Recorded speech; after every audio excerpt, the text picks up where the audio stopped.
Someone took a bite of it. Actually, that was me. I couldn't wait to do this video and had to open it up, so that's basically a rewrapped burrito. But this thing is enormous. You notice this? It's basically the size of my head. So that's either saying I have a very small head or a very giant burrito. Thing is, carbohydrates and simple stuff. Let me take a bite of this because I'm very, very hungry. Wonderful. Chicken burrito from La Mexicana right down the street. I'll be eating this during this talk. But, so good. These guys are so popular. Anyway, you have places popping up all around. Chipotle seems to be, it's incredibly popular, especially, just random people in the middle of the work day. Now, here's the thing. Carbohydrates. I really don't think that there's any bad, obviously you're not going to be eating Skittles and Twizzlers all day. Come on. You're not a 5-year-old on Halloween every day of your life. But the thing is, I really don't think there's too many bad carbohydrates. I don't even want to use that. Basically, there's bad timing, okay?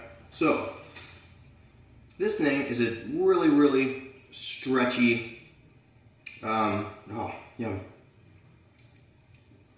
It's a very, very dense tortilla. It's enormous. Have you seen the size of the Chipotle? So right there, you can look up, we could post in the video later how many calories or grams of carbohydrates, but who cares? It's a good amount. Then, you have nearly a cup of rice or so. So let's say 40 to 50 more grams of carbohydrates in the rice. Then you have whatever else you put in it. There's salsa and stuff, corn or something, but it's not the point. The point is, this amount of food is wonderful for me and certain people after they've done a whole lot of activity.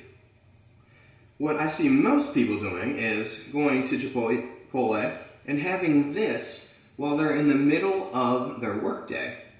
So what happens is, and you can test this, the best way to figure this out is for you to basically have a glucometer. And I know a lot of people aren't going to do this, but that's what's the way it's going to find exactly how your blood sugar is affected by eating certain amounts of carbohydrates, okay? So if your blood sugar, you're eating something like this, 1,200 calories, just a very high density, caloric density food, in the middle of your day, think about what it's going to be doing. Most people think, well, I'll get into a carb coma. Well, that's really what we're trying to avoid, to have sustained energy.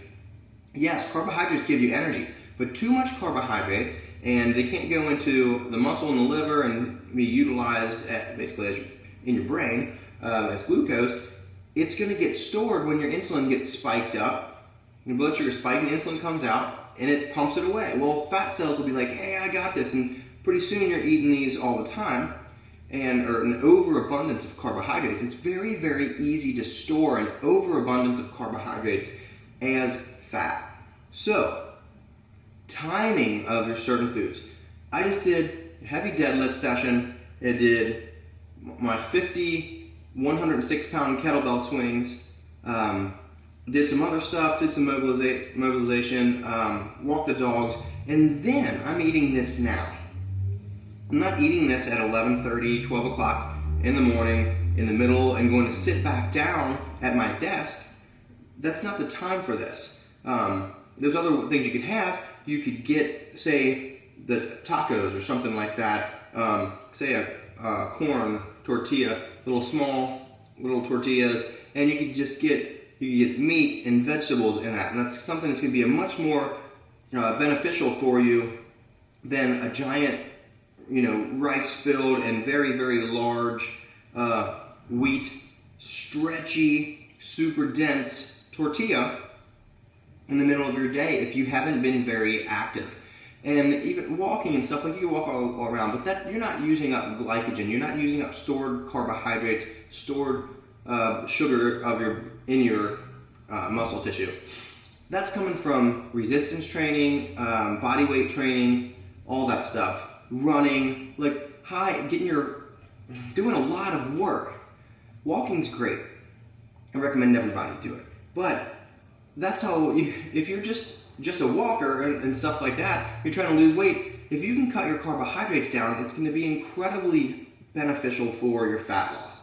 Now, for people that are doing high intensity training, I truly believe carbohydrates are an essential part of your nutrition around, especially afterwards, because that's when your muscle is and your liver is looking for and has basically, you've ran the gas out of your gas tank, and this can be replaced. So your muscle and liver is more receptive to handling these faster releasing carbohydrates into your bloodstream, and you can basically assimilate that without having your blood sugar spike really high after you've been typing 4,000 words.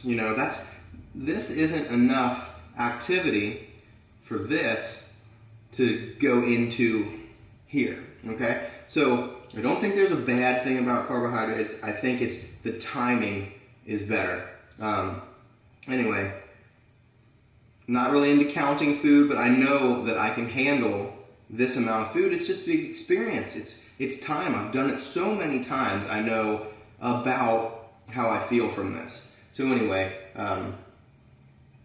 try to get in touch with your body a little bit more. Stop eating until you feel super full if you're trying to lose weight. Eat until you're, 80-85% full. And if you're down to the end of your, get one of these things and cut it in half. Have 2 meals out of this, But anyway, like I said, if you're not doing much high intensity activity or a lot of resistance training, you really don't need this stuff in the middle, this high amount of carbohydrate. It's a pound. This is so much weight in the middle of your day. Stick with protein and vegetables and some, little bit of fats or nuts or seeds or something like that. Keep your blood sugar from spiking up and down, and then you'll have a more sustained energy.